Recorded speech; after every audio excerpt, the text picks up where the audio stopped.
Звідки взялися хвороби? Їх створили злі мікроби. Це маленькі злодіяки, хулігани, розбишаки, що живуть усюди, де є повно бруду. У болоті, у грязюці, у смітті та у пилюці. Під брудними нігтями, пазурами, кігтями.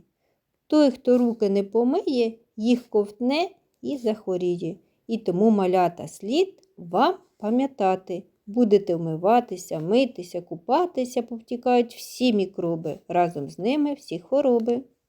Мікроби завжди шкідливі, але є такі бактерії, які допомагають нам у створенні ліків та кисломолочних продуктів. Шкідливі бактерії викликають хвороби у людини. Вони живуть всюди. У повітрі, воді, ґрунті. На брудному одязі, брудних руках, на немитих овочах та фруктах. Щоб побачити мікроби та бактерії, використовують такий прилад, називається мікроскоп. Там збільшене скло. Рухаються бактерії за допомогою хвостиків, вони називаються джгутики. У водичці мікроби ніби підпригують, також вони переносяться повітрям за допомогою тварин і людини. Є на фруктах, якщо вони не миті, на руках, особливо після прогулянки. Послухайте, що робити, щоб берегти себе від мікробів. Коли вранці світ кличе, я вмиваюся, щоб захиститися від них. Чищу зуби, щоб їх не псували мікроби. І зуби були дуже міцними. Раф! А потім снідаю, щоб мати сили для перемог. Наприклад, над горою брудних тарілок. І, звісно ж, над злючками-бруднючками. Борюся з безладом у кімнаті.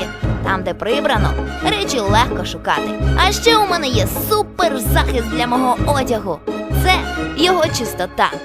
Ну що, гайда до нових пригод! Котик рятівник, у мене довгі вуса, я дитячий захисник. Родом з планети миття дитячих рук, бороню малечу від диких злих бруднюк. Після туалету й перед тим, як їсти, коли з вулиці прийшов, руки мають бути чисті. Коли м'яча пограв або упав в калюжу, вимий швидше ручки, не будь таким байдужим. Середки, мило або спрей захистять руки дітей, щоб все добре працювало, води потрібно і немало. Коли ж потрібно мити руки? Після того, як погладили тваринку, наприклад, котика, навіть якщо він живе у вас вдома. Мікроби потрібно змити після туалетних процедур.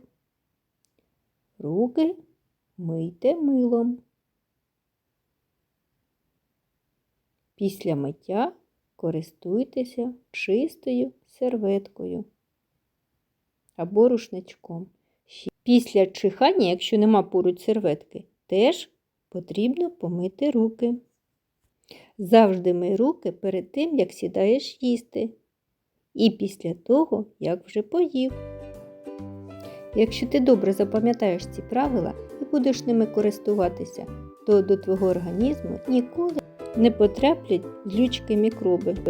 Тож мий гарно ручки і будь здоровим!